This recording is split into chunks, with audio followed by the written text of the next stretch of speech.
Welcome to Day and Night Prime Debate. Tonight we discuss how democracy should respond to sedition.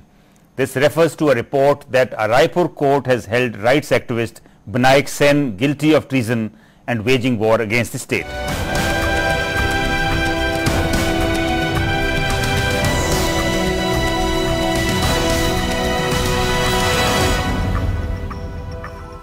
"61-year-old rights activist Binayak Sen, accused of links with Maoists, was awarded the life sentence by a Raipur Sessions Court last week. The conviction of Sen on Rajdroh or sedition added a bitter note to a year that witnessed fattest of the scams. What is the charge against Binayak Sen? He was a courier for imprisoned Naxal leaders and was sympathetic to their cause. Is that all? Did the letters, even if carried by Sen, lead to such drastic consequences so as to prove detrimental to the unity and integrity of the country, warranting a life term? Slapping of sedition charges could not be on the basis that he was a courier of letters, even if that allegation is taken as a gospel truth. Let's not forget that the Supreme Court had dropped sedition charges against two Punjab government officers who were accused of raising Khalistan Zindabad slogans in public several times hours after the assassination of Indira Gandhi. If at all Sen was a courier to be charged with Rajdroh, what would one call the offence of the Karmaris and Rajas who are accused of draining this country's coffers to satiate their greed? And what charge would the law enforcing agency slap against those who allowed the prices of food articles and vegetables to go sky high to snatch the last penny from the pockets of the common man? Dr. Sen's trial was an acid test for our criminal justice system. Rights activists, by the very nature of their civic engagement, are suspect in the eyes of the state. At a time when the nation's moral fabric is being torn apart, can we afford to silence a voice like that of Dr. Sen? The media and civil society are also on trial here. Will they stand by Dr. Sen, whose age and resources are hardly a match against the might of the state? To discuss this, we have in our studios Roshan Lal Batta, Senior Advocate and President PUCL Punjab and Chandigarh, R.K. Gupta, former DGP Punjab, and Dr. Manjeet Singh, Sociology Professor, Punjab University, Chandigarh. Welcome to the studio. Mr. Datta, you have said that the life sentence handed down to Mr. Binayak Sen is a blot on Indian democracy and Indian civilization. Yes. Why do you say that? The reason is the judgment is very faulty. Practically, there is no evidence. Under section 125, 124A, the purpose of the very, if we go deeply into the section, there must be disaffection towards the state, to the government, disloyalty to the state, and act must be such to infer that it can lead to overthrow the government, disorder, creating a disorder in the government. But Mr. Batta, there is so much violence which is on, which has been instigated by the Maoists. He has been convicted for this charge of sedition, which is not, there is no evidence. What is the evidence against him? That he was carrying certain letters, he visited jail 30 times in a month, then he helped him to get a house and open a bank account, and then sent few letters to other person in Calcutta. This is the sufficient to constitute an offence. Sedition is a very, very serious offence. So you think the evidence is not strong enough? Not at all. Not at all. Faulty. You can't infer merely on that basis. What is your take? Yes. You know, do you also feel that the charge or the action is too draconian? I think you even called a protest. I think the day this news appeared 3 days back, I was shocked to read that on the basis of an unsigned letter, which Sen has not signed, police has not signed, he has been put for life term behind bars. I think I immediately was so shocked, I felt that I'm under siege. Perhaps this country is not free.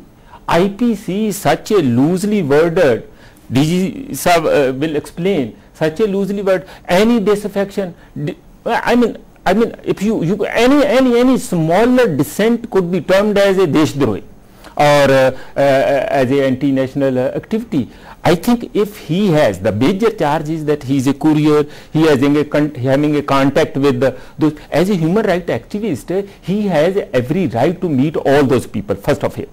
And also, how do we know what he is telling to them? He may be persuading them to come to the mainstream and not you get rid of all that armed violence and armed type of resistance. Might be. I mean, so how can we conclude that by meeting them simply 20 times or 30 times is also inciting? I'm sure the prosecution has seen the evidence. They must have tested the evidence against whatever is available and then kind of moved the court. And sir, let me tell you, I was behind bars for a couple of months in 1972. All 10 charges were fabricated. I'm saying in front of, publicly.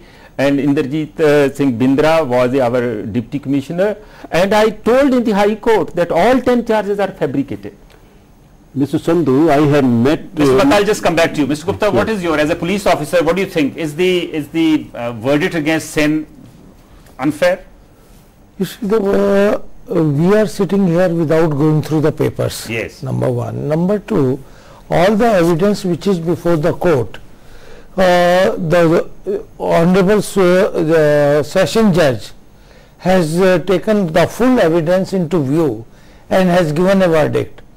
Now, whether he has rightly appreciated or not, till the verdict is overruled by the High Court or Supreme Court, this verdict is there, and we may agree, we may not agree. Sir, whatever justification in his own defense Binayak Sen has said has not been taken into cognizance, but whatever police has said, that has been taken seriously. Let me tell you, he was arrested on 1st May and produced before the Session Court on 7th. 6 days was kept under detention illegally. I mean, nobody is listening. What you are saying, yes, Mr. Gupta? What you are saying cost aspersion on the Session Judge. He has not taken the defense into one minute. We don't say so. We are not saying that we are casting. We are only questioning the judgment. We are saying. We are saying. Let's hear Mr. Gupta. Yes, Mr. Gupta. Saying that he has not taken into consideration the defense and has solely relied upon police version, prosecution, is not very nice to say. And I am sure that when judicial availability is there, judicial alternative is there, appeal will positively go to High Court. But Mr. Gupta, don't you think this conviction is unfair in the sense that you have the hate mongers of the 1984 anti-Sikh riots still moving about freely, you have the 92 violence people moving about freely, the 2002 violence cases people moving about freely? The one wrong committed does not justify the second wrong.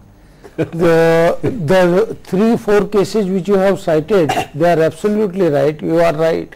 They should not be allowed to move freely, and the judgment should have come long back instead of hanging fire. If you see the 84, and each of those cases, I think hundreds of people, in some cases thousands of people were killed, and I think those perpetrators of that crime are moving about. The perpetrator of the crime, one of the person who instigated, he is no more. Whom are you going to punish? I agree that. But some of them are still around. Mr. Bhatta, you were about to say something. But yes. I mean, latest, Mr. Gupta, probably you don't know the latest judgment of the Supreme Court in the year. Mr. Katju is delivering very, very bold judgments. You may or may not agree.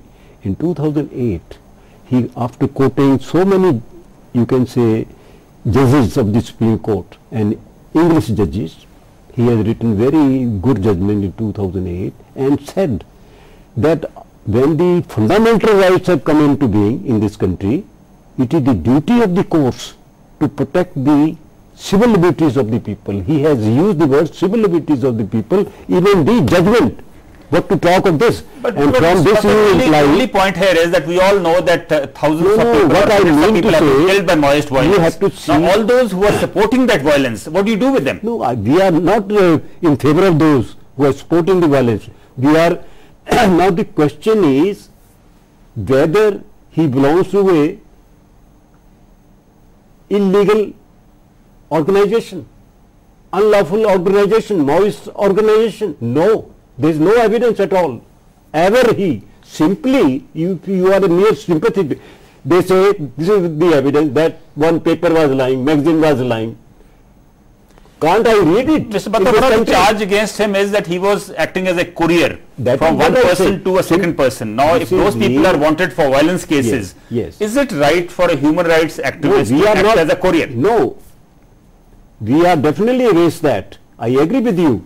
But where the evidence that he carried it? All is, there is a defense question has not been taken into consideration at all.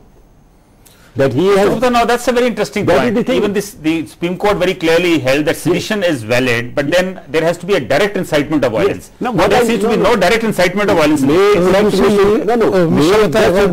2 minutes. Here, in this case, can you narrate any direct evidence against him? Only circumstantial evidence, which is also weak, that he carried, whether he was violent. Personally, I know. Yes, Mr. Gupta. Personally, I have met him in Ranchi in a conference, and then daily number of times. I know. I can say to you, such a thorough gentleman or quite an upright man. Yes, Mr. Gupta. You see, the evidence which was available, there is no doubt about it that some of the acts which were passed 50, 60, 70, 100 years back. Yes. Now this act is 150 years old. Yes. Now Constitution came into being in 1950 when it was adopted. Fundamental rights, they are inviolable and they cannot be violated by any act which is passed. This sedition is one thing which is loosely worded. I will say section is loosely worded. So you agree that this section is loosely worded? Yeah. Dr. Manjeet Singh, I want to play the devil's advocate here. The court verdicts is not what Binayak Sen and others wrote, but what they did. They have been charged for conspiring to commit sedition. They have also acted as couriers. Rajdroh is the charge against them. Isn't that a serious enough charge? If you read that IPC 124, Yes. whatever they are saying, I have read it recently in this context. Any slightest dissent can be termed as sedition. That's one flaw what our fellow friend here is telling. So how can you in an independent country like India rule with the laws which are 100 IPC 150 years old? We should have debunked them and revised it and have our own laws. I think in a little while after the break we're going to go into a break and we're going to discuss whether these laws are outdated or not. But before that, Mr. Batta, I want to check with you. Punjab has recently passed 2 sets of new laws. Yes. One is called the Punjab Prevention of Damage to Property Act and the other is Special Security Group Act. Yes. These provide unbridled powers to the police. So do you think that now what is happening now, the conviction of this gentleman, these could be misused? This act is in 2005, same act was passed, similar act was passed by the Chhattisgarh government and some other